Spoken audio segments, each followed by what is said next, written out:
ನನಗೂ ಇವಾಗೆಲ್ಲ ಮುಚ್ಕೊಂಡು ಯಾರೇ ನೀನು ನನಗೂ ಮಾತಾಡೋಕೆ ಬರುತ್ತೆ. ಬಟ್ ಅಯ್ಯೋ ಎಲ್ಲಿ ಬೈಸ್ಕೋತೀವೋ, ಯಾಕೆ ನಮಗೆಲ್ಲ ತಲೆಯಲ್ಲಿದ್ದು ಅದೇ ವೀಕೆಂಡಲ್ಲಿ ಬೈಸ್ಕೊಂಡ್ರೆ ಸುದೀಪ್ ಸರ್ ಬೈದ್ರೆ ಅಂತಲ್ಲ. So we were behaving common man big ಬಾಸ್ಗೆ ಹೋಗ್ಬೇಕು ಅಂತ ಹೇಳ್ತಾರಲ್ಲ, when the experience is much trolling it be very hard, extremely hard.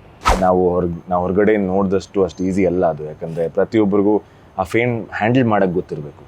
ನಾವು as actors we are used to that. Negativity ಆಗಲಿ ಪಾಸಿಟಿವಿಟಿ ಆಗಲಿ we take it in a sportive way. ನಮಗೆ ಗೊತ್ತು ಹೇಗೆ ಹ್ಯಾಂಡಲ್ ಮಾಡಬೇಕು ಅಂತ. ಇಫ್ ಏನು ಗೊತ್ತಿಲ್ಲದವ್ರು ಹೋದ್ರೆ, ನನ್ನ ಪರ್ಸನಲ್ ಒಪಿನಿಯನ್ ಅಂತಂದ್ರೆ it will be very hard. ಇವಾಗ ಒಂದು ಮನೇಲಿ ಅಷ್ಟು ಜನ ಇದ್ದಾರೆ ಅಂದರೆ ಪ್ರತಿಯೊಬ್ಬರಿಗೂ ಯೋಚನೆ ಮಾಡಿ ಇವ್ರಿಗೆ ಅದಿದೆಯಾ, ಊಟ ಇದೆಯಾ, ಇವ್ರು ನಾರ್ಮಲ್ ಆಗಿದ್ದಾರಾ ಏನಾದ್ರು. ಆವಾಗ ಬಿಗ್ ಬಾಸಲ್ಲಿ ಗೊತ್ತಾಗಿದ್ದು ನನಗೆ ದಟ್ ಯುನೋ ಯಾರ ಜೊತೆನೂ ಹಗ್ಗ ಹಾಕೊಂಡು ಬದುಕಕ್ಕೆ ಸಾಧ್ಯನೇ ಇಲ್ಲ. ನಮಗೇನು one hour weekend episode 1 or 2 hours ಇರುತ್ತಲ್ಲ, ಬಟ್ ಅವರು ಫುಲ್ ದಿನ ನಿಂತಿರ್ತಾರೆ, ನಾವೆಲ್ಲ ಕೂತಿರ್ತೀವಲ್ಲ. ವಾಟ್ ಮ್ಯಾಕ್ ಬೆಳಗ್ಗೆಯಿಂದ ಲಿಟರಲಿ ಸಂಜೆವರೆಗೂ I think about 8 hours 8 hours ನಿಂತ್ಕೊಂಡು ಮಾತಾಡ್ಸೋದು ಇಟ್ಸ್ ನಾಟ್ ಈಸಿ. ಏನು ಟಾಸ್ಕ್ ಎಲ್ಲ ಹೆಂಗೆ ಮಾಡೋರು ಗೊತ್ತಾ ಅವರು, ಯಪ್ಪ ನನಗೆ ಭಯ ಆಗೋದು ಏನು ಗುರು ಇವ್ರ ಬಂದ್ಬಿಟ್ರೆ ಹೆಂಗೆ ಅಂತ. Very nice man, beautiful people. ಆಮೇಲೆ they cook so well, they take care of ಎಲ್ಲರೂ, they take care so well. Call ಮಾಡ್ಬಿಟ್ಟು ಜಾನು ಇದ್ರ ಕೆಲಸ ಇರೋ ಕೇಳ್ತೀನಿ ಅವ್ರಿಗೆ. ಇವಾಗ ಸೈಲೆಂಟ್ ಆಗಿದ್ರು ನಾನು ಸೈಲೆಂಟ್ ಆಗಿದೆ, ಇನ್ನೇನು ಮಾಡ್ಬೇಕು ಗುರು ವರ್ಲ್ಡ್ಗೆ. So I think it was just a strategy game. ಅಲ್ಲಿದ್ದಾಗ ಇರಿಟೇಟ್ ಆಗೋದು, ಯಾಕೆ ನಮ್ಗೆ ಹೇಳ್ತಿಯಲ್ಲ ಮತ್ತೆ ನಾವೇ ಇಲ್ಲಿದ್ದೀವಿ. It's not scripted. ಜನ ಹೇಳ್ಬೋದು ಸ್ಕ್ರಿಪ್ಟ್ ಅದು ಅಂತ, it is not scripted at all. ಆಮೇಲೆ ಸಿಚುವೇಶನ್ ಅದೇ ಡಿಮ್ಯಾಂಡ್ ಮಾಡಲಿಲ್ಲ ಮ್ಯಾಮ್. ನಾನು ಅಲ್ಲಿ ಹೋದಾಗ I am not somebody who'll fight for ತುಪ್ಪ, ಹುಲ್ ಫೈಟ್ ಫಾರ್ ಸಾಸಿವೆ ಕಾಳು, ಅದಕ್ಕೆಲ್ಲ ನಾನು ಆ ಥರ ವ್ಯಕ್ತಿ ಅಲ್ಲಪ್ಪ. ಹಾಗೆ ಈಗ ಬಿಗ್ ಬಾಸ್ ಎಂಡಲ್ಲಿ ಅಶ್ವಿನಿ ಗೌಡ ಅವರು ಒಂದು ಸೆಕೆಂಡ್ ಪ್ಲೇಸಲ್ಲಿ ಇದ್ದೇ ಇರ್ತಾರೆ ಅಂತ ಎಲ್ಲರದ್ದು ಒಂದು ಹೋಪ್ ಇತ್ತು. ಬಟ್ ಫಸ್ಟ್ ಪ್ರೈಸ್ನ ಗಿಲ್ಲಿ ಅವ್ರಿಗೆ ಕೊಡ್ತಾರೆ, ಸೆಕೆಂಡ್ ರಕ್ಷಿತಾ ಅವ್ರಿಗೆ ಕೊಡ್ತಾರೆ. ಈ ಒಂದು ಪ್ಲೇಸಸ್ ನಿಮ್ಗೆ ಇಷ್ಟ ಆಯ್ತಾ? ಅದರಲ್ಲೂ ಧನುಷ್ ಅವರು ಎಷ್ಟು ಏಬಲ್ ಇದ್ರು? ನನ್ನ ಮನಸ್ಸಲ್ಲಿ ಟಾಪ್ 2 ಇದ್ರು, ಅವ್ರು ಇನ್ನೂ ನನ್ನ ಮನಸ್ಸಲ್ಲಿ ಟಾಪ್ 2ನೇ. Hi hello, welcome to our channel. ಇವತ್ತು ನಾವು ಅಭಿಷೇಕ್ ಶ್ರೀಕಾಂತ್ ಅವ್ರ ಜೊತೆಗಿದ್ದೀವಿ. ಸೊ ಅವ್ರ ಜೊತೆಗೆ ಮಾತನಾಡ್ತಾ ಹೋಗೋಣ. ನಿಮ್ಮ ಜೊತೆಗೆ ಅವರ ಒಂದು ಲೈಫ್ ಸ್ಟೈಲ್ ಹೇಗಿದೆ ಏನು ಎಲ್ಲವನ್ನು ಮಾತನಾಡ್ತಾ ಹೋಗೋಣ. ಅವರ ಒಂದು ದಿನಚರಿಯನ್ನು ನಿಮ್ಗೆ ತಿಳಿಸ್ಕೊಡ್ತಿದ್ದೀವಿ. ನಮ್ಮ ಜೊತೆಗಿದ್ದಾರೆ ಅಭಿಷೇಕ್ ಶ್ರೀಕಾಂತ್ ಅವರು. ಅಭಿಷೇಕ್ ಶ್ರೀಕಾಂತ್ ಅವರೇ, welcome to our channel. Thank you. ಹೇಗಿದ್ದೀರಾ? ತುಂಬ ಚೆನ್ನಾಗಿದ್ದೀನಿ, ನೀವು ಹೇಗಿದ್ದೀರಾ? ನಾವು ಸೂಪರ್ ಆಗಿದ್ದೀವಿ. ಹೇಗೆ ನಡೀತಾ ಇದೆ ಲೈಫು? ಬ್ಯೂಟಿಫುಲ್. ಮೊದಲನೇದಾಗಿ ನಿಮ್ಮ ಒಂದು ಈ ಬಿಗ್ ಬಾಸ್ ಜರ್ನಿ ಅಂತ ಬಂದರೆ ಹೇಗಿತ್ತು ಆ ಜರ್ನಿ? ಚೆನ್ನಾಗಿತ್ತು. It was a new experience. ಎಲ್ಲರೂ ಎಕ್ಸ್ಪೀರಿಯನ್ಸ್ ಮಾಡೋಕ್ಕಾಗಲ್ಲ ಅದು. So very fortunate I got to experience it. ಅದೇ ಒಂಥರ ಹೊಸ ಎಕ್ಸ್ಪೀರಿಯನ್ಸ್, ಚೆನ್ನಾಗಿತ್ತು, ತುಂಬ ಎಂಜಾಯ್ ಮಾಡಿದೆ. ಇವಾಗ ಮತ್ತೆ ಸೀಸನ್ 13 ಅಂತ ಹೇಳಿ ಶುರುವಾಗ್ತಿದೆ. ಸೊ ಇವಾಗ ಸೀಸನ್ 13 ಎಷ್ಟು ನೀವು ವೇಟ್ ಮಾಡ್ತಿದ್ದೀರಾ? ಯಾರ್ಯಾರು ಬರ್ಬಹುದು ಅಂತ ಹೇಳಿ? ನಂಗೆ ನಿಜವಾಗ್ಲೂ ಗೊತ್ತಿಲ್ಲ ಮ್ಯಾಮ್, ಯಾರು ಬರ್ಬೋದು ಅಂತಲೂ ಗೊತ್ತಿಲ್ಲ. ನಂಗೆ ಅದು ಕ್ಯೂರಿಯಾಸಿಟಿ ಹೋಯಿತು ಆಫ್ಟರ್ ಶೋ ಹೋಗಿ ಬಂದಮೇಲೆ. ಐಮ್ ಲೈಕ್ ಓಕೆ, ಯಾರಾದರೂ ಹೋಗಲಿ, ಮಜಾ ಮಾಡಲಿ, all the best all of them. ಪ್ರೋಮೋನ ನೋಡಿದ್ರಾ? ಇಲ್ಲ, ಟು ಬಿ ಆನೆಸ್ಟ್. ಪ್ರೋಮೋದಲ್ಲಿ ಅಂದರೆ ಅವರು ರಿಲೀಸ್ ಮಾಡಿರೋ ಹಾಗೆ ನಾರ್ಮಲ್ ಪೀಪಲ್ಸ್ ಒಂದು ಆಡಿಷನ್ನ ಕೊಡ್ಬೋದು ಅಂತ ಹೇಳಿ. ಸೊ ಈ ನಾರ್ಮಲ್ ಪೀಪಲ್ಸಿಗೆ ಕೊಟ್ಟಿರೋದು ನಿಮ್ಗೆ ಖುಷಿನಾ? ನಾವೆಲ್ಲರೂ ನಾರ್ಮಲ್ ತಾನೆ. ಬಟ್ ಅದೇ Bigg Boss is not as easy. ನಾವು ಹೊರಗಡೆ ನೋಡಿದಷ್ಟು ಅಷ್ಟು ಈಸಿ ಅಲ್ಲ ಅದು. ಯಾಕಂದರೆ ಪ್ರತಿಯೊಬ್ಬರಿಗೂ ಆ ಫೇಮ್ ಹ್ಯಾಂಡಲ್ ಮಾಡೋಕ್ಕೆ ಗೊತ್ತಿರಬೇಕು. ನಾವು as actors we are used to that. Negativity ಆಗಲಿ ಪಾಸಿಟಿವಿಟಿ ಆಗಲಿ we take it in a sportive way. ನಮಗೆ ಗೊತ್ತು ಹೇಗೆ ಹ್ಯಾಂಡಲ್ ಮಾಡಬೇಕು ಅಂತ. ಇಫ್ ಏನು ಗೊತ್ತಿಲ್ಲದವ್ರು ಹೋದ್ರೆ, ನನ್ನ ಪರ್ಸನಲ್ ಒಪಿನಿಯನ್ ಅಂತಂದರೆ it will be very hard. ನೀವು ಬರೀ ಫೇಮ್ನ ಚೇಸ್ ಮಾಡ್ಕೊಂಡು ಹೋದರೆ life is not all about fame ಅಲ್ವಾ. ಪಾಸಿಟಿವ್ ಆದರೆ ಗ್ರೇಟ್, ಸ್ವಲ್ಪ ನೆಗೆಟಿವ್ ಆದರೆ ತುಂಬ ಎಫೆಕ್ಟ್ ಆಗುತ್ತೆ to your family, to your inner circle, ನಿಮ್ಮ ಫ್ರೆಂಡ್ಸ್ಗೆ. So take a wise call ಅಷ್ಟೇ. ಅದೇ ಇವಾಗ ಬಿಗ್ ಬಾಸ್ ಆಲ್ರೆಡಿ ಮುಗಿದು ಹೋಯಿತು, ಅದ್ರ ಬಗ್ಗೆ ಎಲ್ಲನೂ ಗೊತ್ತಾಯಿತು. ಬಟ್ ನಿಮ್ಮ ಪರ್ಸ್ನಲಿ ಅಲ್ಲಿ ಒಳಗಡೆ ಇದ್ದಾಗ ಹೇಗೆ ಅನ್ನಿಸ್ತಿತ್ತು ಜನರ ಜೊತೆಗೆ ಬೆರೆಯೋದು? ಅದೆಲ್ಲ ಕಷ್ಟ ಇತ್ತು ಮ್ಯಾಮ್, ಟು ಬಿ ಆನೆಸ್ಟ್. ನಾವು ಇವಾಗ ನೀವೇ ನಿಮ್ಮ ಫ್ಯಾಮಿಲಿ ಒಂದು ರೂಮಲ್ಲಿ ಇರೋಕ್ಕಾಗತ್ತೆ, ಒಂದು 4 ಜನ ಒಂದು ಎಷ್ಟು 90 days ಇರೋಕ್ಕಾಗತ್ತೆ? It's not possible. ಆಮೇಲೆ ಅಲ್ಲೂ ಅಷ್ಟೇ, ದೇರ್ ಆಲ್ ನ್ಯೂ ಪೀಪಲ್. ಅವ್ರು ಯಾರು ಅಂತ ನನಗೆ ಗೊತ್ತಿರಲಿಲ್ಲ. To spend time with them. ಆಮೇಲೆ ಅವ್ರನ್ನ ಅರ್ಥ ಮಾಡ್ಕೋಬೇಕಾಗಿತ್ತು, ಅವ್ರು ಹೇಗೆ, ಅವ್ರ ಗುಣ ಏನು ಅಂತ, ಅದ್ರ ಪ್ರಕಾರ ಅಡ್ಜಸ್ಟ್ ಆಗಬೇಕಾಗಿತ್ತು. ಆಮೇಲೆ 24/7 ನಮ್ಮ ಮೇಲೆ ಕ್ಯಾಮ್ರಾ ಇರುತ್ತಲ್ಲ. ಸೊ ನಾವೇನು ಮಾತಾಡ್ತೀವಿ, ಹೇಗೆ ಬಿಹೇವ್ ಮಾಡ್ತೀವಿ, it's all to be very conscious. So it was not easy. ಹಾಗೆ ನಿಮ್ಮ ಜೊತೆ ಕಲರ್ಸ್ ಕನ್ನಡದಲ್ಲಿ ಏನೋ ವರ್ಕ್ ಮಾಡ್ತಿರೋ ಅಂತಹವರು ಧನುಷ್ ಆಗಿರಬಹುದು, ಕಾವ್ಯ ಆಗಿರ್ಬೋದು, ಸ್ಪಂದನ ಆಗಿರ್ಬೋದು, ಇವ್ರ ಬಗ್ಗೆ ಹೇಳೋದಾದ್ರೆ? Colleagues and great friends also. They're all doing good. I think ತುಂಬ ದಿನ ಆಯಿತು ಸ್ಪಂದನ ಕಾವ್ಯತೆಲ್ಲ ಟಚಲ್ಲಿದ್ದು, ಬಟ್ ಐ ಸಿ ಚೆನ್ನಾಗಿ ಕೆಲಸ ಮಾಡ್ತಿದ್ದಾರೆ and it's good for them. Dhanush sweetheart, I love him. ಸಿಗ್ತಾ ಇರ್ತಾನೆ ಅವಾಗ and he's also doing something. ಆಮೇಲೆ he's into fitness a lot, so ಅವ್ನು ನೋಡಿ ಸ್ವಲ್ಪ ಇನ್ಸ್ಪಿರೇಷನ್ ಜಾಸ್ತಿ ಆಗುತ್ತೆ. ಸೊ ದಿನ ಫೋಟೋಸ್ ಕಳಿಸ್ತಾ ಇರ್ತಾರೆ, ನೋಡಿ ಇವತ್ತು ಈ ವರ್ಕೌಟ್ ಮಾಡಿದೆ ಅಂತೆಲ್ಲ. So they're all happy and living the life. Bigg Boss ಮನೆಗೆ ಎಂಟ್ರಿ ಕೊಡೋತ್ಲೇ ಜಂಟಿಯಾಗಿ ಹೋಗ್ತೀರಾ ನೀವು ಆ್ಯಶ್ ಅವರು. ಸೊ ಅವ್ರ ಜೊತೆ ಕಳೆದಂತಹ ಟೈಮ್ ಹೆಂಗಿತ್ತು? ಆವಾಗ ಬಿಗ್ ಬಾಸಲ್ಲಿ ಗೊತ್ತಾಗಿದ್ದು ನನಗೆ ದಟ್ ಯಾರ ಜೊತೆನೂ ಹಗ್ಗ ಹಾಕೊಂಡು ಬದುಕಕ್ಕೆ ಸಾಧ್ಯನೇ ಇಲ್ಲ. ಪಾಪ ಅವಳು ಆ್ಯಶ್ ಹೇಗೆ ತಡ್ಕೊಂಡ್ಲ ನನಗೆ ಗೊತ್ತಿಲ್ಲ, ನನಗಂತೂ ಕಷ್ಟ ಆಯಿತು. ಇಟ್ ವಾಸ್, ಅದು ಹೇಳ್ತಲ್ಲ, ನ್ಯೂ ಎಕ್ಸ್ಪೀರಿಯನ್ಸ್. ಯಾವತ್ತೂ ಎಕ್ಸ್ಪೀರಿಯನ್ಸ್ ನಾನಂತೂ ಲೈಫಲ್ಲಿ ಯಾವತ್ತೂ ಮಾಡಲ್ಲ. ನೀವು ಮಾಡೋಕ್ಕೆ ಸಾಧ್ಯನಾ? ಇಲ್ಲ. ಸೊ ಜಸ್ಟ್ ಆ ಥರ ಯೋಚನೆ ಮಾಡಿದ್ರೆ it was very nice, but also very hard. But ಹೊರಗಡೆ ಜನಕ್ಕೆ ನೋಡೋಕೆ ತುಂಬ ಖುಷಿ ಆಗ್ತಿತ್ತು. ಆ ಥರ ಒಂದು ಬಿಗ್ ಬಾಸ್ ಹೊಸ ರೀತಿಯಾದಂಥ ಟಾಸ್ಕ್ಗಳನ್ನ ಕೊಡ್ತಿರ್ತಾರ. ಆ ಥರ ನಮಗೂ ಒಂದು ಖುಷಿ ಇತ್ತು, ಅದು ಹೊರಗಡೆ ಜನಕ್ಕೆಲ್ಲ. ಬಟ್ ಚೆನ್ನಾಗಿತ್ತು. ಅದಾದ ನಂತರ ಆ್ಯಶ್ ಅವ್ರ ಜೊತೆಗೆ ನೀವು ಮಾತು ಬಿಟ್ರಿ ಅಂತ ಹೇಳಿ ಕೇಳಿದ್ದುಂಟು, ಅದು ನಿಜಾನ ಅಂತ? ಅಂದರೆ ಆ ಶೋನಲ್ಲ? ಆ ಶೋನಲ್ಲಿ ಅಂದರೆ ಅಲ್ಲಿ ಕೆಲವ್ರ ಜೊತೆಗೆ ನೀವು ಬೆರೆಯೋದಕ್ಕೆ ಏನೋ ಆಗಿತ್ತು ಅಂತ. ಅದು ನಾರ್ಮಲ್ ಮ್ಯಾಮ್. ಅಲ್ಲಿ ವೆನ್ ಒಬ್ಬರ ಜೊತೆ ಫುಲ್ ಪಕ್ಕನೇ ಅಂಟ್ಕೊಂಡೇ ಇದ್ದಾಗ ಜಗಳಗಳು ಕಾಮನ್ ಅಲ್ಲ.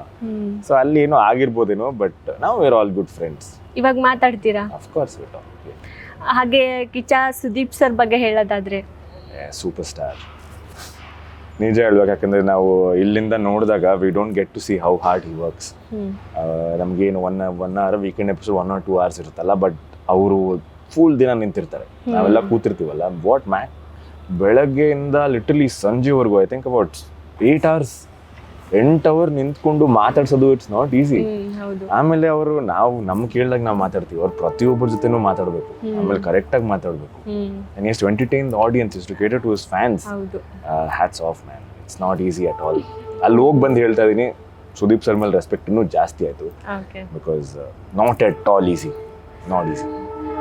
ನಾವು ಹೊರಗಡೆಯಿಂದ ಅವ್ರನ್ನ ಸ್ಮೈಲ್ ಆಗಿರ್ಬೋದು, ಅವ್ರ ಮಾತಿನ ವರ್ಷೆ ಆಗಿರ್ಬೋದು, ಜನರಿಗೆ ಒಂದು ತಪ್ಪಾಗಿ ಮಾತಾಡಿದಾಗ ಟಾಂಟ್ ಕೊಡೋದಾಗಿರ್ಬೋದು, ಇದನ್ನೆಲ್ಲ ನೋಡ್ತಿರ್ತೀವಿ. ಬಟ್ ನೀವು ಅದನ್ನು ಡೈರೆಕ್ಟಾಗಿ ಎದುರಿಸಿದ್ದೀರಾ, ಅದೇ ಹೇಗಿತ್ತು ಫೀಲ್ ಎಲ್ಲ? ಸಿ, ಅವ್ರ ಮೇಲೆ you have a lot of ಅದೊಂದು ಗೌರವ ಇರುತ್ತಲ್ಲ. ಇವಾಗ ಒಂದು ಗೌರವ ಇದ್ದಾಗ ಆಟೋಮೆಟಿಕ್ಲಿ ಭಯ ಅಂತ ಇದ್ದೇ ಇರುತ್ತೆ. ಸೊ ಯಾರು ಅವ್ರ ಮುಂದೆ ಬೇಕಂತ ತಪ್ಪು ಮಾಡಲ್ಲ. ಅಯ್ಯೋ ಎಲ್ಲಿ ಬೈಸ್ಕೋತೀವೋ, ಯಾಕೆ ನಮಗೆಲ್ಲ ತಲೆಯಲ್ಲಿದ್ದು ಅದೇ, ವೀಕೆಂಡಲ್ಲಿ ಬೈಸ್ಕೊಂಡ್ರೆ ಸುದೀಪ್ ಸರ್ ಬೈದ್ರೆ ಅಂತೆಲ್ಲ. So we were behaving. But ಅದೇ ಅವ್ರ ಮಾತು and the way he tax, C I am a huge fan. ಅವ್ರು ಮಾತಾಡೋದು ನೋಡ್ತಿರೋ ನನಗೆ ಓ ಮೈ ಗಾಡ್ ಅಂತ. So what ever he says, it was beautiful. ಹಾಗೆ ಬಿಗ್ ಬಾಸ್ ಅಲ್ಲಿ ಟಾಸ್ಕ್ ಆಡುವಾಗ ನಿಮ್ಗೆ ಅದು ಟಫ್ ಅನ್ನಿಸ್ತಾ ಹೆಂಗೆ? ಆದ್ರೆ ಟಫ್ ಇತ್ತು, ತುಂಬಾ ಸೈಲೆಂಟ್ ಆಗಿದ್ರಿ ಅನ್ಸುತ್ತೆ. ಮ್ಯಾಮ್ ಏನ್ ಗೊತ್ತಾ, ನಾನಲ್ಲಿ ಯೋಚನೆ ಮಾಡ್ಕೊಂಡು ಹೋಗಿದ್ದು ವ್ಯಕ್ತಿತ್ವಗಳ ಆಟ, ಕರೆಕ್ಟ್. ಆಮೇಲೆ ಇರೋರ್ಗೆಲ್ಗೂ ರೆಸ್ಪೆಕ್ಟ್ ಕೊಟ್ಕೊಂಡು ಅಲ್ಲಿ ಮನೆಗೆ ಬರೋ ಸಿಚುವೇಶನ್ ಎಲ್ಲ ಹ್ಯಾಂಡಲ್ ಮಾಡ್ಕೊಂಡಿದ್ದಿದ್ದೆ ನಮ್ಮ ಟಾಸ್ಕ್ ಆಗಿತ್ತು, ಟು ಬಿ ಆನೆಸ್ಟ್. ಕಿರ್ಚಾಡೋದು ಯಾರು ಬೇಕಾದ್ರೂ ಕಿರ್ಚಾಡೋದು. ಇವಾಗ ಒಂದು ಮನೇಲಿ ಅಷ್ಟು ಜನ ಇದ್ದಾರೆ ಅಂದರೆ ಪ್ರತಿಯೊಬ್ಬರಿಗೂ ಯೋಚನೆ ಮಾಡಿ, ಇವ್ರಿಗೆ ಅದಿದೆಯಾ, ಊಟ ಇದೆಯಾ, ಇವ್ರು ನಾರ್ಮಲ್ ಆಗಿದ್ದಾರಾ, ಏನಾದ್ರು ಕೇರ್ ಬೇಕಾ, ದಟ್ ಈಸ್ ಬೇಸಿಕ್ ಹ್ಯೂಮ್ಯಾನಿಟಿ. ನನ್ನ ಪ್ರಕಾರ ಅದು ವ್ಯಕ್ತಿತ್ವ. ನಾನಾಗ್ಲಿ ಧನುಷ್ ಆಗಲಿ, I think we did that. Maybe ಹೊರಗಡೆ ಅದು ಸೈಲೆಂಟ್ ಅಂತ ಅನ್ಸಿರಬಹುದು. ಏನಕ್ಕೆ ಸೈಲೆಂಟ್ ಆಯಿತು? ಟಾಸ್ಕಲ್ಲಿ we won so many tasks. I became captain 2 times. But ಅದು ಸೈಲೆಂಟ್ ಅನ್ಸರೆ.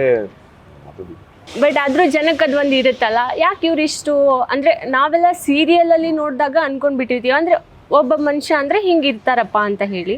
ಬಟ್ ಬಿಗ್ ಬಾಸ್ ಮನೆಗೆ ಹೋದಾಗ ಅದು ವ್ಯಕ್ತಿತ್ವಗಳ ಆಟ ಅಂದಾಗ ಅಲ್ಲಿ ನಮ್ಮ ಸೀರಿಯಲ್ ಮಾಡಿದಾಗ ನಾವು ಒಂದು characters, we play a character. Negative role ಮಾಡಿದಾಗ ನಾನು ಒಂದು ನೆಗೆಟಿವ್ ಕ್ಯಾರೆಕ್ಟರ್ ಆಗಿ ಪೋರ್ಟ್ರೇ ಮಾಡ್ತೀನಿ. ಇಲ್ಲಿ ಹೋದಾಗ you have to be yourself. Correct, ನಿಜ.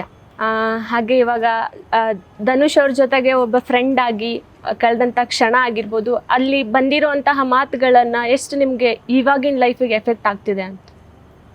ಹೇಳ್ತಾ ಅಲ್ವಾ, as being actors, people in the industry, ನಮಗೆ ವೇರ್ ಯೂಸ್ ಟು ದಿಸ್ ಅಲ್ವಾ. ತುಂಬ ಬಾದರ್ ಆಗಲ್ಲ, ಯಾಕಂದ್ರೆ ನಮಗೆ ಗೊತ್ತು ನಾವೇನು ಮಾಡೋದು ಅಂತ. ಆಮೇಲೆ everything is not black in white, you understood. ಅಲ್ಲಿ 24 hours ನಡೆಯೋದು.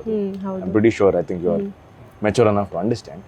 24 hours ನಡೆಯೋದನ್ನ they'll give make it up to 1 or 1.5 hours. Right, so you do the math. Actually Abhishek ಅವರು ಬಿಗ್ ಬಾಸ್ ಮನೆಯಲ್ಲಿ ತುಂಬ ಸೈಲೆಂಟ್ ಅಂತ ಅಂದ್ಕೊಂಡಿದ್ವಿ. ಅವರು ನಿಜಕ್ಕೂ ಸೈಲೆಂಟಾ ಅಥವಾ ವೈಲೆಂಟಾ? ಜೆನ್ಯೂನ್ಲಿ ನಾನು ತುಂಬ ಸ್ವಲ್ಪ ಕಾಮ್ ಪರ್ಸನ್. ನಾನು ಸುಮ್ಮನೆ ಬೇಗ ಟ್ರಿಗರ್ ಆಗಲ್ಲ. ವೈಲೆಂಟ್ ಆಗಿರೋ ನೆಸೆಸಿಟಿನೇ ಇಲ್ಲ ಅನ್ಸುತ್ತೆ ಈಗ. Like people see anger is an emotion that ಎಲ್ರಿಗೂ ಕೊಡಬಾರ್ದು, ದಟ್ ನಿನ್ನ ಕೋಪ ಬರ್ಸಕ್ಕೆ. You should be calm with yourself. ಆಮೇಲೆ ಸಿಚುವೇಶನ್ ಅದೇ ಡಿಮ್ಯಾಂಡ್ ಮಾಡಲಿಲ್ಲ ಮ್ಯಾಮ್. ನಾನು ಅಲ್ಲಿ ಹೋದಾಗ I am not somebody who'll fight for ತುಪ್ಪ, ಹುಲ್ ಫೈಟ್ ಫಾರ್ ಸಾಸಿವೆ ಕಾಳು, ಅದಕ್ಕೆಲ್ಲ ನಾನು ಆ ಥರ ವ್ಯಕ್ತಿ ಅಲ್ಲಪ್ಪ. ಐಡ್ ರಾದರ್ ಬಿ ಸೈಲೆಂಟ್. ಏನಾದ್ರು ಒಂದು ಸೀರಿಯಸ್ ಇಶ್ಯೂ ಇದೆಯಾ, come will solve it, will talk about it, we talk and solve. ನನಗೂ ಇವಾಗೆಲ್ಲ ಮುಚ್ಕೊಂಡು ಯಾರೇ ನೀನು, ನನಗೂ ಮಾತಾಡಕ್ಕೆ ಬರುತ್ತೆ. ಬಟ್ ಅಲ್ಲಿರೋರು ಯಾರಿಗೂ I respect all of them. ಹೌದು, ರೆಸ್ಪೆಕ್ಟ್, ಅಷ್ಟೊಂದು respect. C I saw them everywhere. I mean ಹೊರಗಡೆ ನೋಡ್ಕೊಂಡು ಹೋದಾಗ ದೇರ್ ಆಲ್ ಪೀಪಲ್ ಅವ್ರು ಏನೋ ಮಾಡಿ ಇಲ್ಲಿ ಅಚೀವ್ ಮಾಡಿ ಬಂದಿರೋರು, ರೈಟ್? ಹಂಗೆ ಬಂದವ್ರಿಗೆ ನೀವು ಇವಾಗೆಲ್ಲ ಬಾರೆಲೆ ಅಂತೆಲ್ಲ not me. So that's why I was silent. So ಇವಾಗ ಬಿಗ್ ಬಾಸ್ ಮನೆಯಿಂದ ಹೊರಗಡೆ ಬಂದಮೇಲೆ ಟ್ರೋಲ್ ಪೇಜಸ್ನ ನೋಡಿದ್ರಾ? ಹೇಗೆ ಅನ್ನಿಸ್ತು ಅದೆಲ್ಲ ನಿಮಗೆ? ಏನು ಹೇಳೋಕ್ಕಾಗುತ್ತೆ, ಅವ್ರ ಇಷ್ಟ ಏನಾರು ಮಾಡ್ಕೊಂಡು. ಸಿ ಆನೆಸ್ಟ್ಲಿ ನಾನು ಟ್ರೋಲ್ಸ್ನ ಎಂಜಾಯ್ ಮಾಡ್ತೀನಿ, ಆಯ್ತಾ? ಬಿಕಾಸ್ ತುಂಬ ಸ್ಮಾರ್ಟ್ ಆಗಿರಬೇಕು ಅದು ಫನಿಯಾಗಿ ಮಾಡೋಕ್ಕೆ.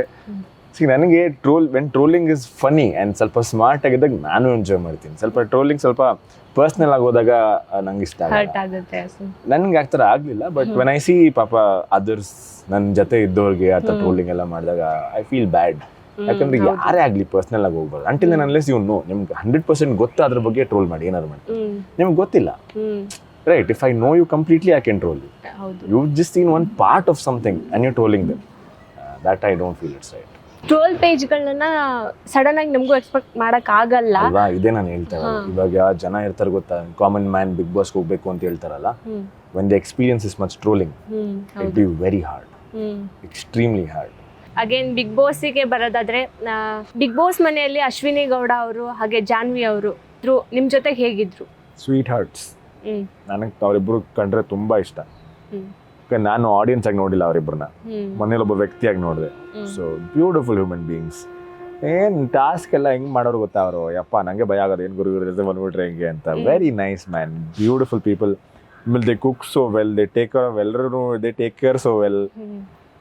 ಐ ಮೀನ್ ನನಗಂತೂ ಅವ್ರ ಜೊತೆ ಇದು ತುಂಬ ಖುಷಿ ಆಯ್ತು. I am still in good terms with them. ಇವಾಗ ಜಾನ್ವಿ ಅವರಾಗಲಿ, ಅಶ್ವಿನಿ ಮ್ಯಾಮ್ ಆಗಲಿ, amazing people. I will keep them for life.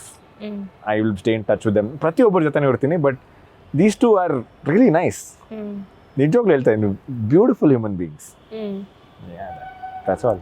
ಅವಾಗಲೇ ನೀವು ಹೇಳ್ದಂಗೆ ಇವಾಗ ಸೋಷಿಯಲ್ ಮೀಡಿಯಾದಲ್ಲಿ ಆಕ್ಟಿವ್ ಇರ್ತೀರಾ ಅಂತಂದರೆ ಏನಾದರೂ ಒಂದು ಕಸ ಎತ್ತೋ ಕೆಲಸ ಆಗಿರ್ಬೋದು, ಒಂದಿಷ್ಟು ಜನಕ್ಕೆ ಹೆಲ್ಪ್ ಮಾಡೋದಾಗಿರ್ಬೋದು, ಈ ಥರ ವೈಬ್ಸ್ನ ಕ್ರಿಯೇಟ್ ಮಾಡಿ ಅಂತ ಹೇಳಿ. ಸೊ ಅದೇ ರೀತಿಯಾಗಿ ಇವಾಗ ಜಾನ್ವಿ ಅವರು ತಮ್ಮ ಒಂದು ಕೆಲಸಗಳನ್ನ ತುಂಬ ಚೆನ್ನಾಗಿ ಮಾಡ್ತಾ ಇದ್ದಾರೆ ಸೋಷಿಯಲ್ ಮೀಡಿಯಾ ಮೂಲಕ.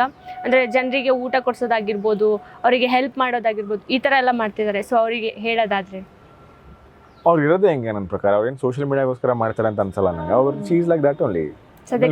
Recently very nice, excited call ಮಾಡ್ಬಿಟ್ಟು ಜಾನು ಇದ್ರ ಕೆಲಸ ಇರೋ ಕೇಳ್ತೀನಿ ಅವ್ರಿಗೆ. ಕಾಲ್ ಮಾಡ್ತಿರ್ತಾರಾ? I mean, occasionally, ma'am. Like, we're not, see, we're not friends, right? We don't have that friend comfort. She's a colleague and she's ಒಂದು ರೆಸ್ಪೆಕ್ಟ್ ಮಾಡ್ತೀನಿ ಅವ್ರನ್ನ. So when ever I need something R when she need something, ಏನಾದ್ರು even function ಇತ್ತ ಅವಾಗ ಶೀಲ್ ಕಾಲ್, invite ಮಾಡೋಕ್ಕೆ ಅದು. But we not friends, we don't talk every day ಅಲ್ವಾ? So ಆ ಥರ ರೆಸ್ಪೆಕ್ಟ್ಫುಲ್ ಬೌಂಡ್ರೀಸ್ ಇದೆ. And I just wish her the best. I keep seeing ಅವ್ರ ಇನ್ಸ್ಟಾಗ್ರಾಮಲ್ಲಿ ಏನೋ ಮಾಡ್ತಾನೆ ಇರ್ತಾರೆ, ವೆರಿ ನೈಸ್. ಅದು ರೀಸೆಂಟ್ಲಿ ಯಾರಿಗೂ ಊಟ ಕೊಡೋದಾಗಲಿ, she is doing so much beautiful. She deserves it. ಹಾಗೆ ಅಶ್ವಿನಿ ಗೌಡ ಮೇಡಮ್ ಅವರು ಒಂದು ಬಿಗ್ ಬಾಸ್ ಮನೆ ಒಳಗಡೆ ಇದ್ದಾಗ ಅಟೆನ್ಷನ್ನ ಜಾಸ್ತಿ ಕೇಳ್ತಾ ಇದ್ರು ಅಂತ ಅನಿಸುತ್ತೆ. ಸಮ್ಟೈಮ್ಸ್ ನಿಮ್ಮ ಜೊತೆ ಜಗಳ ಮಾಡಿರೋದು ಇದೆ. ಅವಾಗೆಲ್ಲ ಹೇಗಿತ್ತು ನಿಮ್ಮ ಫೀಲ್? ನೀವುಗಳ ಹೇಳ್ದಂಗೆ ಇವಾಗ ನನಗೆ ಹೇಳ್ತಾರಲ್ಲ ಯಾಕೆ ಸೈಲೆಂಟ್ ಆಗಿದ್ರಿ ಅಂತ, ನಾನು ಮಾಡ್ಬೇಕಾಗಿತ್ತು. ಹಂಗಂದ್ರೆ she did the right thing only. ಹಂಗಂದ್ರು ಅಂತಾರೆ, ಇವಾಗ ಸೈಲೆಂಟ್ ಆಗಿದ್ರು ನಾನು ಸೈಲೆಂಟ್ ಆಗಿದೆ, ಇನ್ನೇನು ಮಾಡ್ಬೇಕು ಗುರು ವರ್ಲ್ಡ್ಗೆ. So I think it was just a strategy game ಅಷ್ಟೇ. That's nothing. See that doesn't define a person. ಇವಾಗ ನಾನು ಸೈಲೆಂಟ್ ಆಗಿದ್ದೆ ಅಂತ ನಾನು ಊರಲ್ಲಿ ಬರೀ ಲೈಫಲ್ಲಿ ಸೈಲೆಂಟ್ ಆಗಿರ್ತೀನಿ ಅಂತಲ್ಲ ಅಲ್ವಾ? ಅಲ್ಲವ್ರು ಸ್ವಲ್ಪ ಕಿರ್ಚಾಡೋರು ಅಂತ ಬರೀ ಕಿರ್ಚಾಡ್ತಾರೆ ಅಂತನೂ ಅಲ್ಲ. Just have to be mature to understand that it was just a show and work. Again Gilli Nata ಅವರು ನಿಮ್ಮ ಜೊತೆ ಹೇಗಿದ್ರು? ಅವ್ರ ಒಂದು ಬಾಂಡಿಂಗ್ ಬಿಗ್ ಬಾಸ್ ಮನೆಯಲ್ಲಿ very nice. He is very talented. ನಾನು ಎಲ್ಲ ಕಡೆ ಹೇಳ್ಕೊಂಬಂದಿದ್ದೀನಿ, ಸೂಪರ್ ಟ್ಯಾಲೆಂಟ್ ಅಪ್ಪ. ನಗ್ಸೋದು ಇಸ್ ನಾಟ್ ಈಸಿ. ನಾನೇ ಬಿದ್ದು ನಕ್ಕಿದ್ದೀನಿ. ಲೈಕ್ ಅವ್ನು ಅವ್ನು ಮಾತಾಡೋ ಸ್ಟೈಲ್, ಆ ಸಿಚುವೇಶನ್ ಹೆಂಗೆ ಮಾಡ್ಬಿಡೋರು, ಏನೋ ಸೀರಿಯಸ್ ಸಿಚುವೇಶನ್ ಇರುತ್ತೆ, ಏನೋ ಹೇಳ್ಬಿಟ್ಟು ನಗ್ಸ್ಬಿಡೋನು.